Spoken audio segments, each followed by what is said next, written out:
Pois imos empezar, moitas gracias por asistir, sobre todo para nos,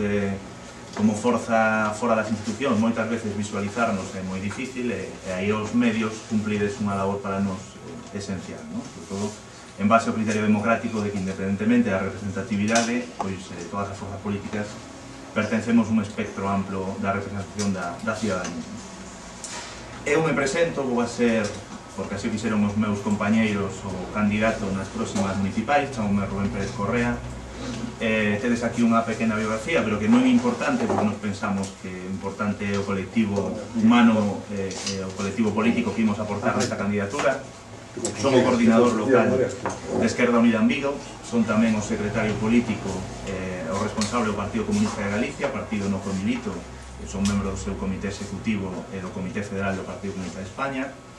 É para mí un orgullo encabezar esta candidatura, primeiro porque é a organización a que levo prácticamente toda a vida, entendendo a vida como que levo aquí desde os 16 anos, 15 anos da miña militancia pasaron nesta organización a que creo que ten un futuro, un presente moi esperanzador, en base a que a crisis capitalista demostrou que é máis que nunca necesaria a presencia da esquerda anticapitalista e da esquerda que ten unha posición en contra do capitalismo que ten enoxado a tanta parte importante da poboación do noso país, e porque tamén pensamos que non é unha retórica que só funciona no ámbito estatal ou no ámbito internacional. Pensamos que é posible levar a cabo políticas de esquerda anticapitalista tamén nos concellos. Acompáñame Luisa Fernández, que foi a nosa candidata nas anteriores municipales, unha muller que ten unha presencia para nós importantísima nos movimentos sociais. Queríamos que nos acompañara porque eu é a primeira vez que me vou a enfrontar a candidatura aquí en Vigo, e a experiencia de Luisa seguramente vai a ser decisiva, porque é unha compañeira que nos ten ensinado, sobre todo os mozos da organización e os que deixamos a pouco de ser mozos, pois nos ten ensinado moito traballo. E tamén Eva Solla, que é unha compañeira do Consello Local, que vai a ter tamén unha participación importante cando vayamos configurando a candidatura. Queríamos presentar hoxe o cabeza de lista porque digamos que é algo que mediáticamente funciona, pero a nós nos interesan dúas cousas desta candidatura. Primeiro, o programa, aquela retórica do programa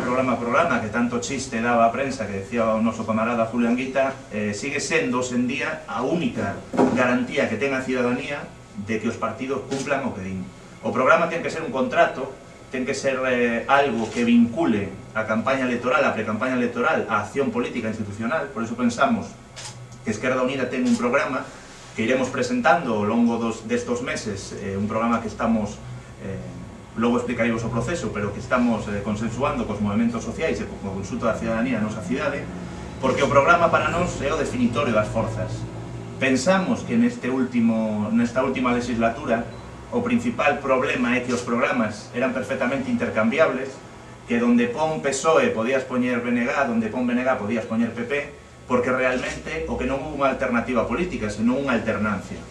Basámonos en varias cousas que nós, dende moitos anos, levamos observando.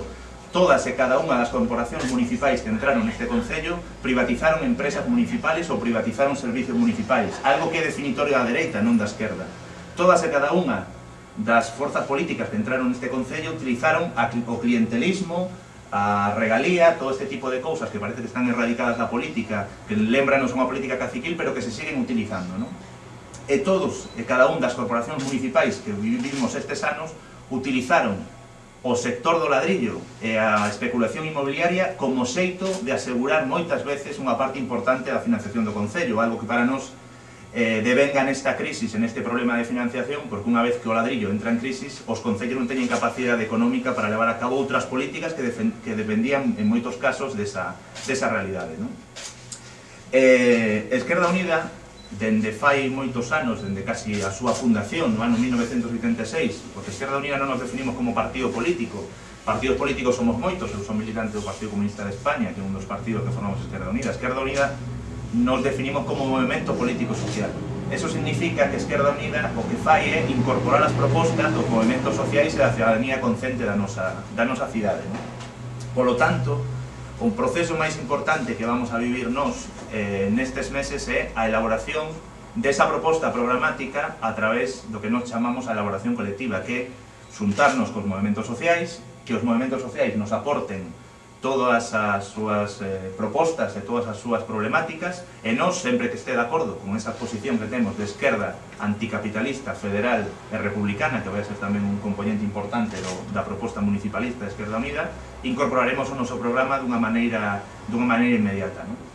A elaboración colectiva significou que no ano 1986 Esquerda Unida presenta un programa que o 80% do seu programa estaba elaborado polos movementos sociales. Como sabedes pola prensa, dende a chegada do noso novo coordinador xeral, Caio Lara, Esquerda Unida vive un proceso de refundación. Entendimos o proceso de refundación como que a esquerda neste país é unha gran tarta no que non somos unha parte importante, pero que hai outras partes desa tarta que temos que incorporar á esquerda alternativa organizada.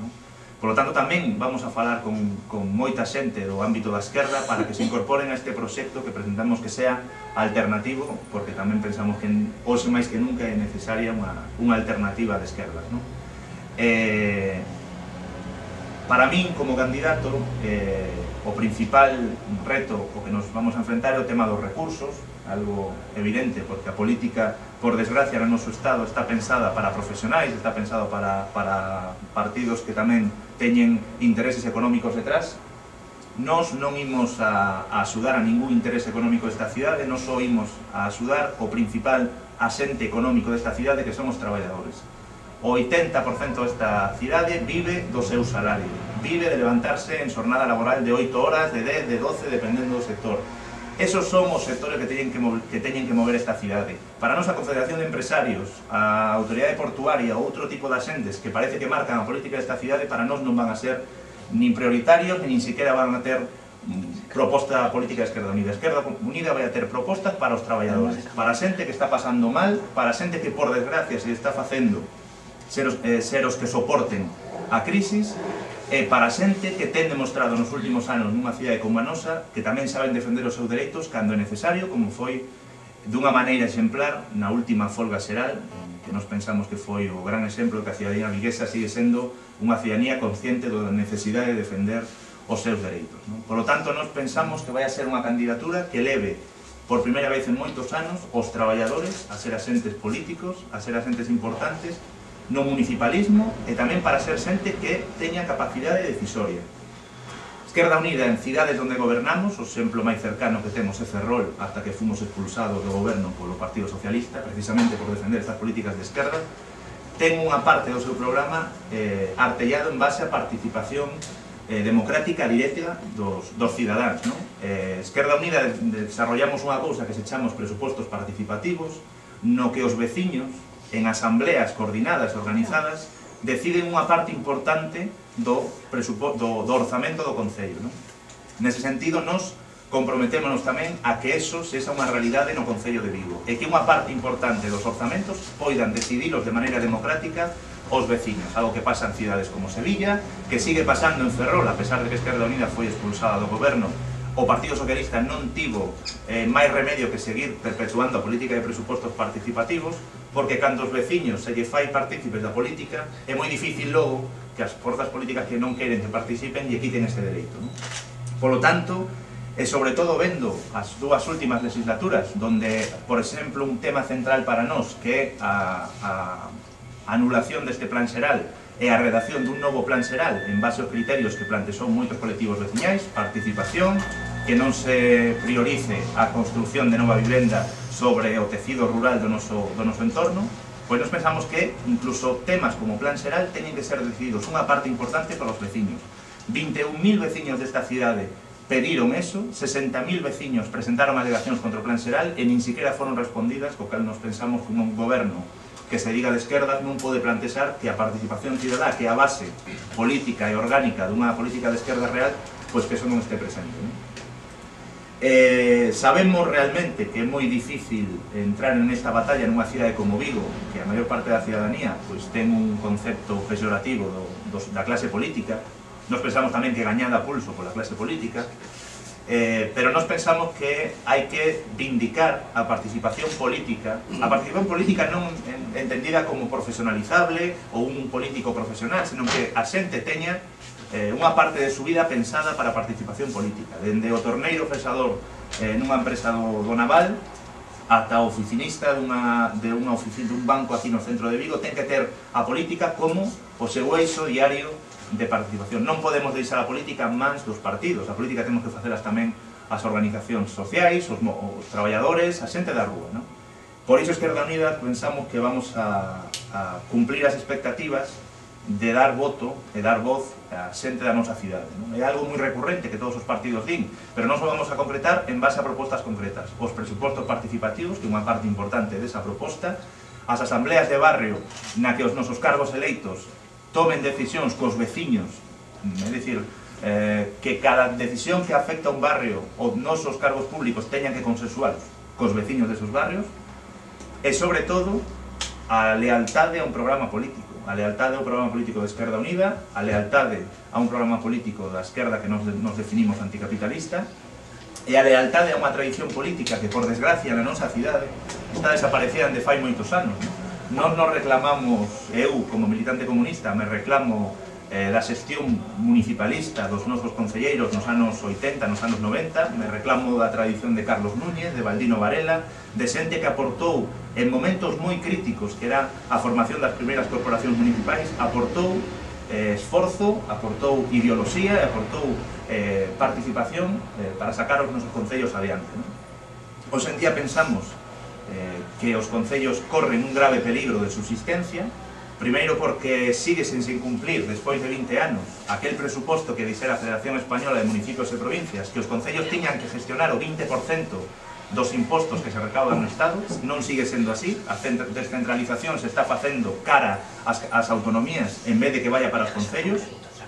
Os concellos siguen cun problema serio de liquidez, un problema serio de capacidade impositiva, e nós aí sí que imos